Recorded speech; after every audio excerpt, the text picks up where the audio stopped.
राजस्थान इस समय अब पूरी तरीके से चुनावी मोड़ पर है, वो आ चुका है।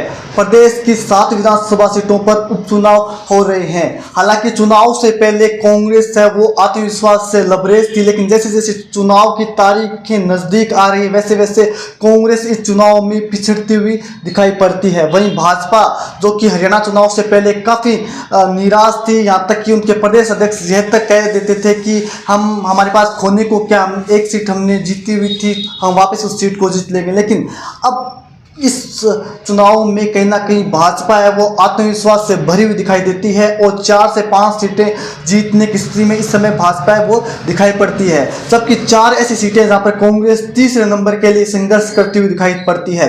तो ये बात हम तथाकथित तीसरे फ्रंट की करें, आरएलपी की करें या फिर हम बीएपी पार्टी यानी कि बाप पार्टी करें, तो ये इस चुनाव में कहाँ खड़ी हुई नजर आ रही है ये भी देखना दिलचस्प होगा।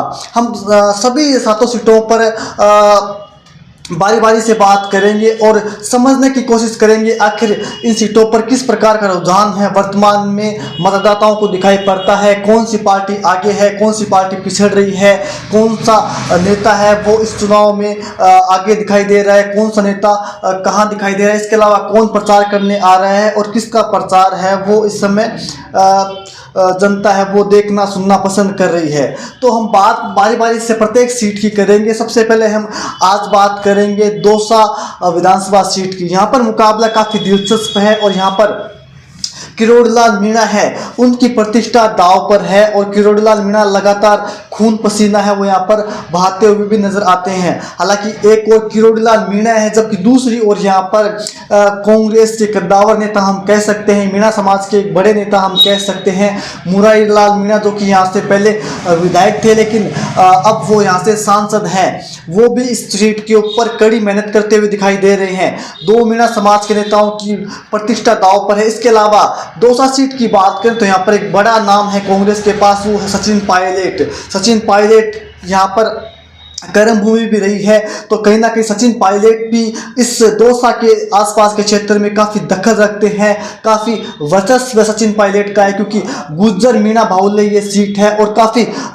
सचिन पायलट को इस क्षेत्र में लोग पसंद करते हैं, लाइक करते हैं, अच्छी खासी फैन फॉलोइंग यूँ तो सचिन पायलट की पूरे प्रदेश में। लेकिन दौसा सीट की बात करें तो दौसा का नेतृत्व है वो यहाँ पर सचिन पायलट कर चुके हैं। ऐसे में दौसा सीट के ऊपर सचिन पायलट का भी काफ़ी अहम रोल है वो हो जाता है। सचिन पायलट यहाँ पर सभाएं भी करते हुए दिखाई देते हैं। सचिन पायलट ने दौसा की एक चुनावी जनसभा में कहा भी था कि यहाँ पर दौसा की जनता का कोई भरोसा नहीं है, कब किस नेता की वो धोती खींच लेते हैं। तो दौसा सीट के ऊपर मुकाबला है वो रोचक हो चुका है।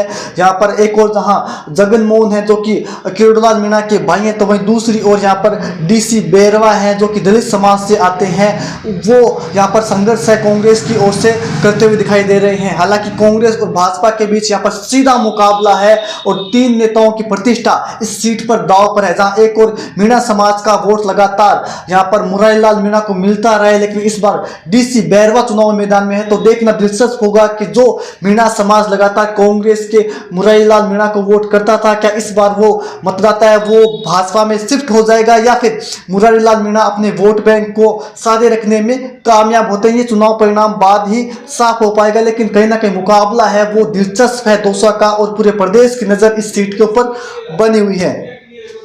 अब हम बात कर लेते हैं एक और सीट है। कौन सोच सकता था कि इस सीट के ऊपर विजेंद्र ओला यह कह देंगे कि मैं अपने बेटे को चुनाव नहीं लड़वाना चाहता था, यानी कि अमित ओला को चुनाव नहीं लड़वाना चाहता था, लेकिन आलाकमान ने कहा कि यदि किसी और को यहाँ पर मैदान में उतारा गया कांग्रेस की सीट से तो वो अपनी जमानत जब्त करवा बैठेगा। ऐसे में मुझे मजबूरन अपने बेटे को मैदान में उतारा गया, क्योंकि यदि हम बात करें ओला परिवार की तो ओला परिवार का झुंझुनू है वो गढ़ रहा है लंबे समय से। यहाँ पर राम ओला जीतते आए हैं, इसके अलावा विजेंद्र ओला जीतते आए हैं, लेकिन इस बार कहीं ना कहीं विजेंद्र ओला के जो पुत्र हैं अमित ओला, उनको कड़ा संघर्ष इस सीट के ऊपर करना पड़ रहा है। हालांकि कौन सोच सकता था विधानसभा की चुनाव की तारीखों के ऐलान से पहले कि इतना संघर्ष है यहाँ पर विजेंद्र ओला के पुत्र अमित ओला को करना पड़ेगा, क्योंकि झुंझुनू सीट की बात करें तो यहाँ पर बड़ी तादाद में जाट मतदाता है, इसके अलावा मुस्लिम मतदाता है अच्छी खासी तादाद में, और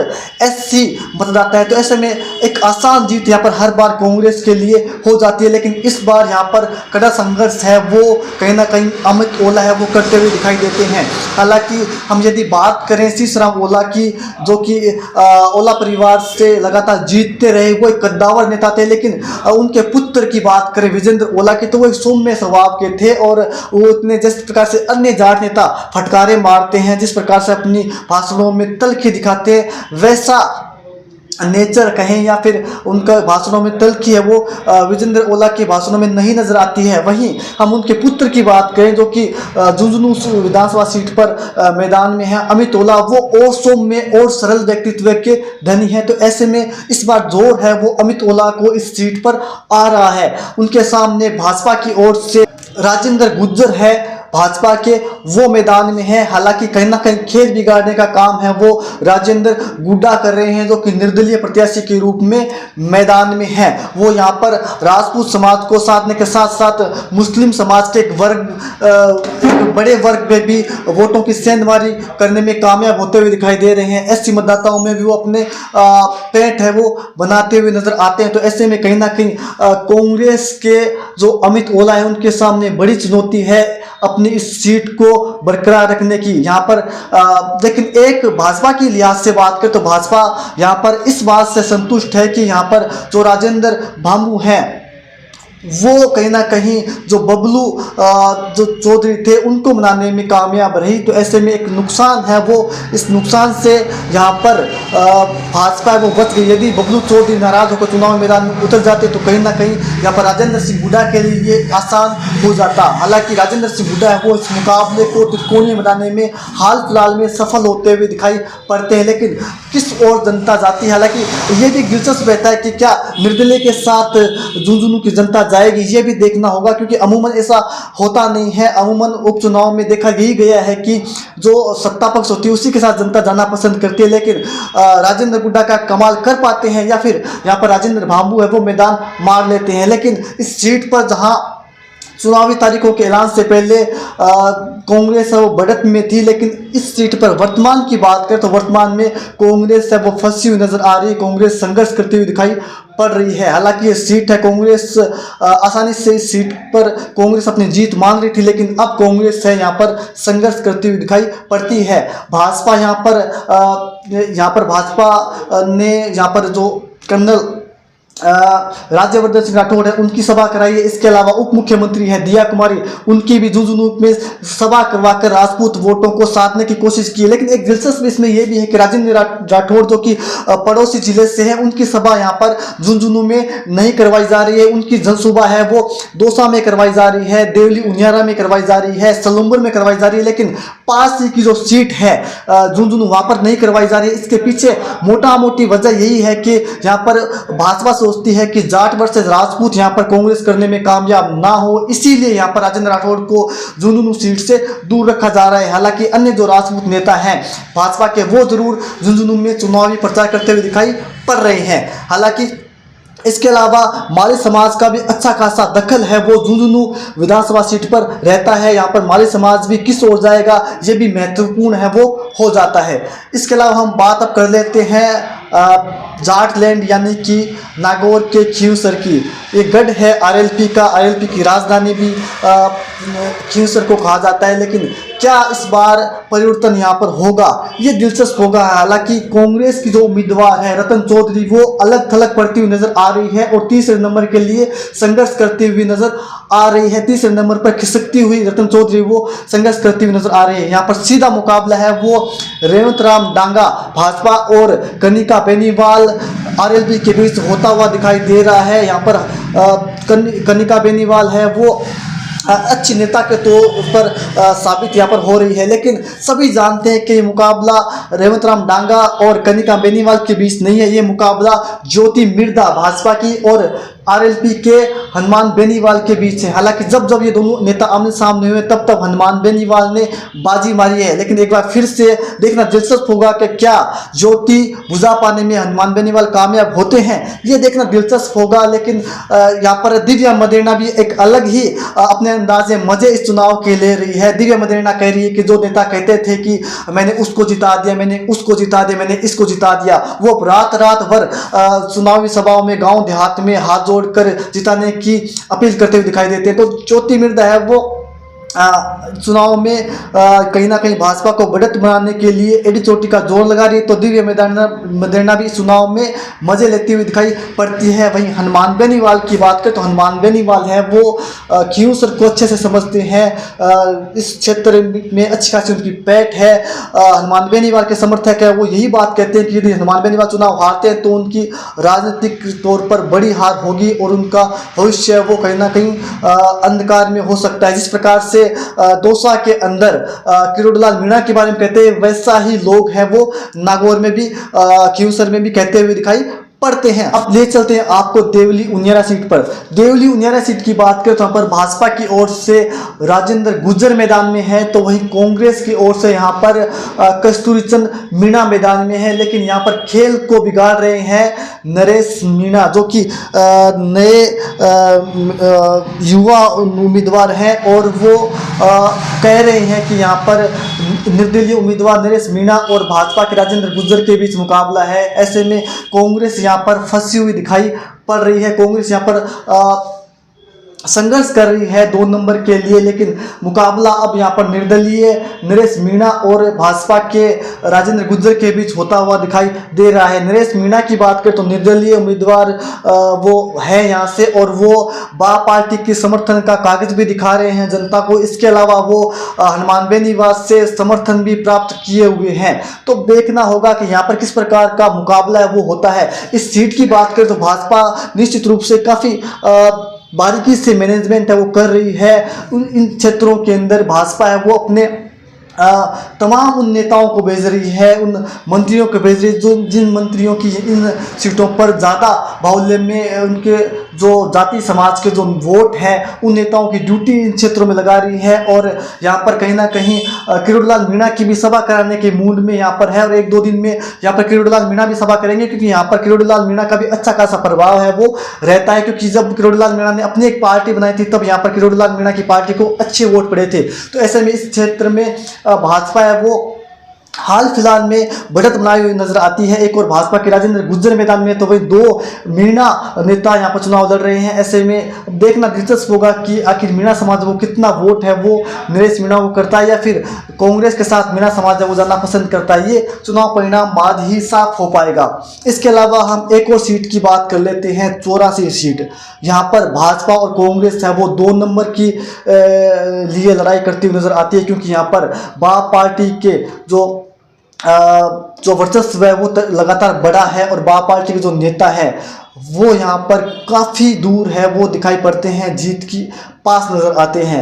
यहाँ पर भाजपा और कांग्रेस काफ़ी कड़ा मुकाबला है वो यहाँ पर निश्चित रूप से है, लेकिन बा पार्टी है वो बहुत आगे इस चुनाव में जा चुकी है। बा पार्टी के यहाँ पर जो अनिल कटारा है वो जीत के काफ़ी करीब नज़र आते हैं। वहीं कांग्रेस की बात करें तो कांग्रेस ने यहाँ पर महेश रोत को चुनावी मैदान में उतारा है, जो कि सरपंच है, एक युवा नेता है। काफ़ी उम्मीदें यहाँ पर मुकेश रोत से यहाँ पर कांग्रेस को है। इसके अलावा भाजपा की बात करें तो भाजपा ने कारीलाल ननोमा को मैदान में उतारा है, जो कि प्रधान है। और यहाँ पर मुकाबला है भाजपा और कांग्रेस के बीच नंबर 2 की लड़ाई के लिए है। लेकिन यहाँ पर बाप पार्टी इस क्षेत्र में बांसवाड़ा डूंगरगढ़ की जो आदिवासी बेल्ट है यहाँ पर बाप पार्टी वो तेजी से अपने पांव पसार रही है और इसी का नतीजा है कि यहाँ पर बा पार्टी का प्रभाव वो तेजी से बढ़ा है और सीट पर एक बार फिर से यहाँ पर बा पार्टी जीतती हुई दिखाई पड़ती है।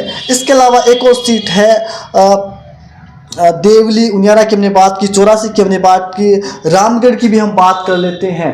रामगढ़ सीट यहाँ पर जुबेर खान थे, उनके पुत्र आर्यन जुबेर खान मैदान में है। तो वहीं भाजपा की ओर से यहाँ पर एक बार फिर से भाजपा ने यहाँ पर सुखवंत सिंह को मैदान में उतारा है, तो इस सीट के ऊपर भी काफ़ी कड़ा मुकाबला है वो होता हुआ नजर आ रहा है। भाजपा जहां अपने मंत्रियों की फौज यहां पर उतार चुकी है, तो वहीं हम बात आर्यन की करें तो आर्यन के लिए यहाँ पर जो नेता प्रतिपक्ष हैं विधानसभा में टीकाराम जूली, वो उनके लिए लगातार प्रचार कर रहे हैं, कड़ा संघर्ष करते हुए दिखाई दे रहे हैं। लेकिन यहाँ पर कांग्रेस के लिए कितना कमाल है टीकाराम जूली कर पाएंगे ये देखना दिलचस्प होगा। लेकिन यहाँ पर यदि जातीय संघर्ष की बात करें तो यहाँ पर यदि हिंदू मुस्लिम भाजपा करने में सफल हो जाती है तो भाजपा यहाँ पर जीत सकती है, भाजपा यहाँ पर बढ़त बना सकती है। हालांकि भाजपा यहाँ पर जो गुटबाजी थी उसको समाप्त करने में कामयाब हुई है। यहाँ पर विजय वैसला पिछली बार उम्मीदवार थे, उनको मनाने में कामयाब रही है। तो ऐसे में इस सीट की बात करें तो ये सीट भी भाजपा है वो यहाँ पर अच्छी स्थिति में, इस सीट के ऊपर भी भाजपा है वो नजर आती है। सलूम्बर एक सीट है, इसकी भी हम बात कर लेते हैं। सलूम्बर सीट की बात करें तो यहाँ पर भी जो अमृतलाल मीणा थे उनकी धर्मपत्नी, अमृतलाल मीणा के निधन के बाद उनकी धर्मपत्नी को यहाँ पर टिकट है वो भाजपा ने दिया है और सिंपैथी हासिल करने की कोशिश है वो यहाँ पर भाजपा करती हुई दिखाई देती है। अमृतलाल मीणा की जो पत्नी है शांति देवी वो मैदान में है। इसके अलावा कांग्रेस की बात करें तो कांग्रेस ने यहाँ पर रेशमा मीणा को मैदान में उतारा है, लेकिन यहाँ पर भी बाप पार्टी ने खेल कर दिया है। बाप पार्टी के यहाँ पर जितेश कटारा है वो बहुत ज़्यादा पीछे नजर नहीं आते हैं। यहाँ पर मुकाबला है वो बाप और कांग्रेस के बीच नहीं होकर यहाँ पर मुकाबला बीजेपी और बाप के बीच है। कांग्रेस यहाँ पर 3 नंबर पर खिसकती हुई नजर आती है। कांग्रेस की यहाँ पर रेशमा मीणा है वो 3 नंबर पर यहाँ पर नजर आ रही है। यहाँ पर मुकाबला है सलूम्बर की सीट पर बीजेपी और बाप पार्टी के बीच है। तो आप समझ सकते हो कि किस प्रकार से बाप पार्टी ने तेजी से यहाँ पर पांव है अपने पसारे हैं। निश्चित रूप से आने वाले समय में इन क्षेत्रों में बाप पार्टी का वर्चस्व है वो और बढ़ेगा।